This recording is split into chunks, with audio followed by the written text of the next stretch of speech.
Je vais faire le numéro 12 du chapitre 9 du Benson 2 électricité. Donc ici, je vais vous présenter l'autre dessin. Donc ça ressemble un petit peu à ce que vous avez dans le... Excusez, voyons. Voyons, remettre un affichage. Donc ce que vous avez un peu dans le Benson, ça ressemble un peu à quelque chose comme ça qui est dessiné. Vous avez deux fils. Bon, c'est des fils infinis qui sont très très longs. J'ai juste dessiné des petits tubes. Je fais ça dans Paint 3D rapidement, juste pour vous montrer. On a un courant qui est sortant, ben, en tout cas un courant qui va vers nous, là, dans le fond ici. J'ai un courant qui va vers le haut, donc 20 ampères, 40 ampères. Donc, et on cherche le champ magnétique qui est au point ici, là, central, là, entre les deux fils.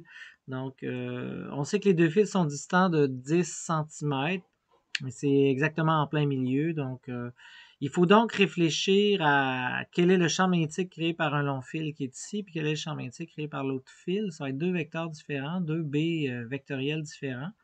À partir de ces deux B-là, ben, on va pouvoir trouver le champ résultant total. Donc, peut-être juste la première chose qu'on pourrait regarder, c'est quand tu as une situation comme ça, essaie de trouver une façon de le dessiner en 2D, pas en 3D, avec un axe sortant. Dans le fond, ici, quand je regarde ça, ben là, comment qui était écrit dans le Benson, vous avez comme un axe qui est ici, comme ça, qui est l'axe Y. Donc, on voit l'axe Y. J'ai le fil qui monte ici, qui est en rouge, là, avec 20 ampères. Puis l'autre fil, ça veut dire qu'il vient vers moi. Ça veut dire que lui, vous voyez, il est sortant, là. Donc, pour sortant, on fait le rond avec le petit point. Puis l'autre, je fais le courant qui monte vers le haut. Et là, ça, c'est mon axe des Y qui est là. On a dit qu'il y avait 10 cm entre les deux, puis je vais au point milieu qui est à 5 cm. Et quand on regarde ça, ben sortant, ça veut dire l'axe des X en regardant sur le dessin du Benson. Donc, pratique ta vision 3 dimensions.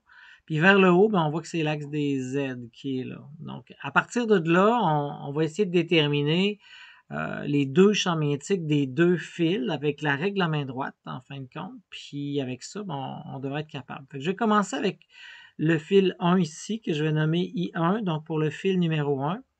Je sais qu'il va vers le haut, je peux mettre un crayon. Le champ magnétique, il tourne autour d'un fil selon la règle de la main droite. Donc, il va tourner comme ça, il tourne comme ça. Puis plus il est loin, mais plus c'est petit, c'est mesure I sur 2 pi/r. Mais on sait que le vecteur est toujours en train de changer. Hein? Donc, il tourne, il tourne, il tourne, il tourne. Donc, il faut se mettre dans la vision. Fait que si j'ai un fil qui va vers le haut puis que ça tourne comme ça, mais quand je suis sur le point P, il faut que tu essaies de visualiser dans quelle direction ça va.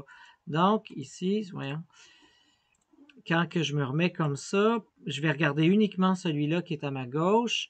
Donc, vous voyez, le courant va monter avec la règle de la main droite. N'oubliez pas votre main droite. Je me rends compte que ça va rouler comme ça, rouler, rouler, rouler comme ça.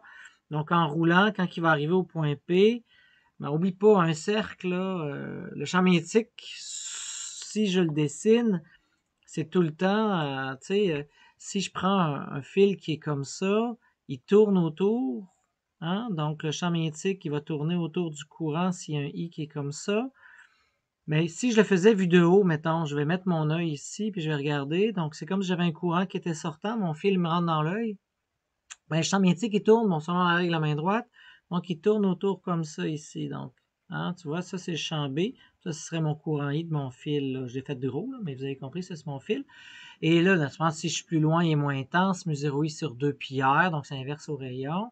Mais surtout, c'est qu'en un point P, c'est toujours tangent. Hein? Donc, tu vois, le champ magnétique est perpendiculaire au rayon. Donc, quand tu arrives là, sur le bord ici, le champ magnétique à cet endroit-là, au point P, il est perpendiculaire au rayon. Donc, vu que c'est un cercle, là, donc ça sera toujours comme ça. Fait ici, c'est ça un peu ce que tu essaies de faire, c'est de trouver la vision du champ magnétique que tu as dans l'espace 3D de cette situation-là. Donc, si on revient, je ne sais pas c'était quoi là, mais bon, si on revient ici, voyez-vous, mon fil, il monte vers le haut. Donc, quand je fais ça, ça veut dire que, de l'autre côté, il va rentrer vers la page. Donc, le champ magnétique qui est créé par lui, prenons le crayon rouge, ici, à cet endroit-là, il est rentrant. Donc, ça, c'est le champ magnétique qui est créé par B1. Hein, donc, en faisant ça, parce que, hein, vous avez compris, il va en arrière, il revient, passe en avant, puis là, il s'en va en arrière. Bon, j'ai fait en 3D, là, parce que ça change notre vision, c'est penché. Mais l'idée, c'est ça un peu. Bon, maintenant, j'enlève ça. Je vais faire l'autre, le champ magnétique qui est créé par l'autre, B2, donc le I2.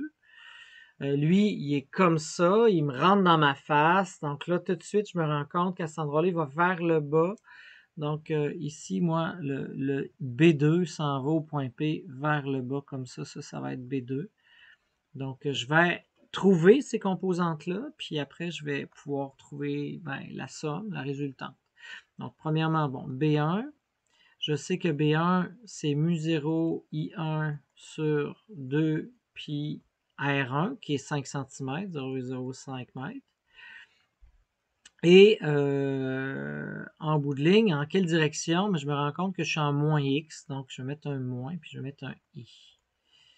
Bon, là après, si je veux poursuivre, mu0, c'est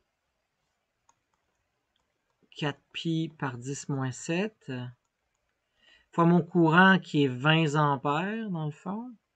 Tout ça divisé par 2 pi fois 0,05. Ben là, je me rends compte que mes 2 pi, ça s'élimine. Puis là, il va me rester 2. Ça fait 2 par 10 moins 7 fois 20 divisé par 0,05. Fait que là, dans le fond, je peux faire 2 fois 20, ça fait 40. 40 divisé par 0,05, ça me donne 800 par 10 moins 7.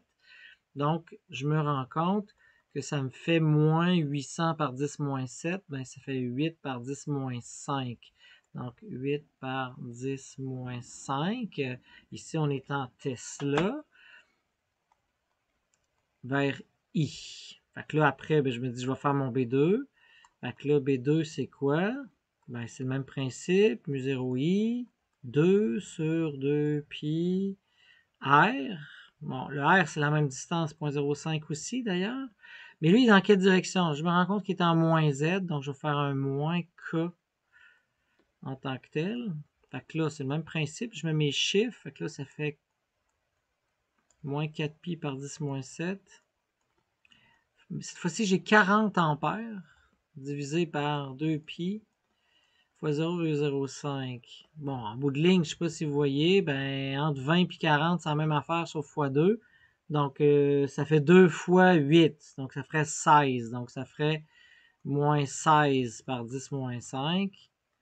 Tesla en K. Alors, le vecteur résultant, si on ne me demande pas la grandeur et l'orientation, mais je le laisse en I puis en J. Donc, vous voyez, le vecteur résultant B total, c'est l'addition des deux, hein, c'est B1 plus B2. Je vois que j'ai du I, j'ai du K. J'ai 8 par 10 moins 5, puis 16 par 10 moins 5. J'ai le moins. Maintenant, je vais mettre moins, je vais sortir mon 8, je vais sortir mon 10 moins 5. Qu'est-ce qui me reste? Ben, il me reste I. Puis il me reste plus 2J en fin de compte. 2 fois 8, hein? Si je refais ça, ça va faire 2 fois 8. Ça me donne des Tesla. Donc, ça y est, c'était comme ça qu'on pouvait... j'ai pas dit J, c'est K, excusez-moi, là.